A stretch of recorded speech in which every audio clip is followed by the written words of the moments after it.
French communists, a revolutionary crisis is developing in France. If properly directed, workers' action has the power to sweep away not only the rule of Emmanuel Macron, but of the entire French bourgeoisie. The true face of the French state has been clearly revealed in the way that it has responded to workers' resistance to a renewed attack on their pensions. On the one hand, running battles between striking workers and tooled-up riot police have become a daily occurrence across the country, while on the other, the Prime Minister has shocked the country by invoking an emergency clause,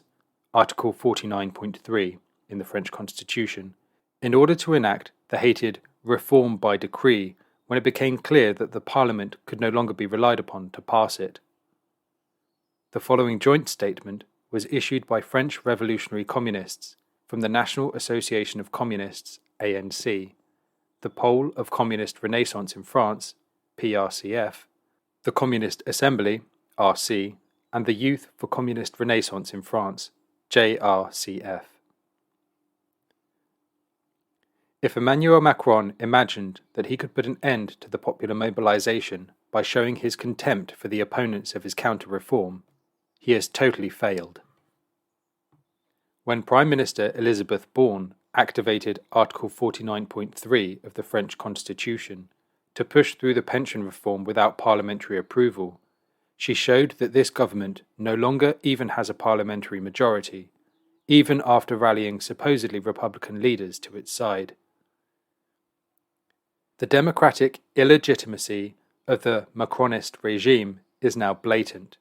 and shows that the current political crisis has the potential to lead to a crisis of the regime itself, or even to a deeper crisis, if we remember Lenin's words, quote, "A revolutionary crisis arises when those above are unable to govern as before, while those below are no longer willing to be governed as before." End quote. May Day action by the revolutionary proletariat, 15th of June 1913. In the popular demonstrations taking place today, we see striking similarities, not only to the events of December 1995 and May 1968, but also to the revolution of 1789 and the capture of the Bastille. Our country, which has experienced great revolts and moments of great social progress, such as in 1945, when the Social Security Fund was created, needs a new recognition of history. The present crisis needs to bring onto the agenda an authentic, popular and socialist revolution that will at last put, quote, "the world of work at the centre of national life," end quote, as the National Council of the Resistance has already proposed. Under these conditions, the ANC, the RC, the PRCF and the JRCF are calling together for the expansion of the demonstrations in all their forms,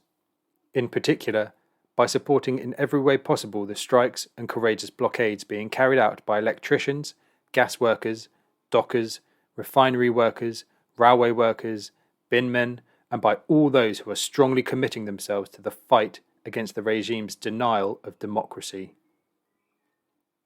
We believe it really is possible to win the ongoing arm wrestling by obtaining not only the withdrawal of the counter-reform,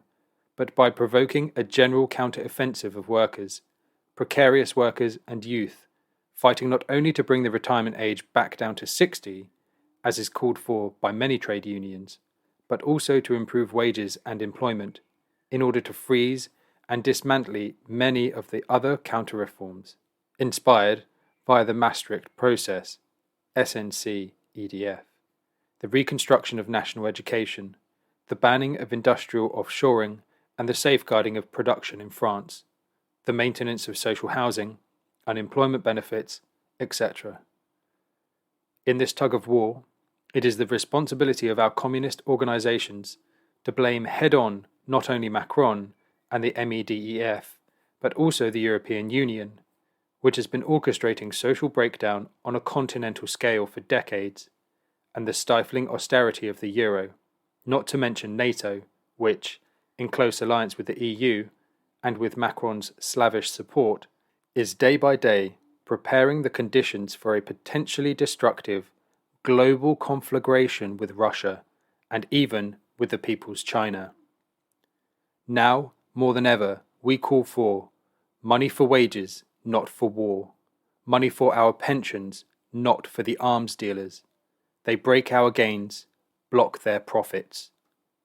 More than ever in the face of devastating capitalism and its increasingly reactionary and fascistic tendencies, the Communist Renaissance Pole in France, the Communist Assembly, and the National Association of Communists together reaffirm that the future belongs to the revolutionaries and to a new generation of socialism-communism.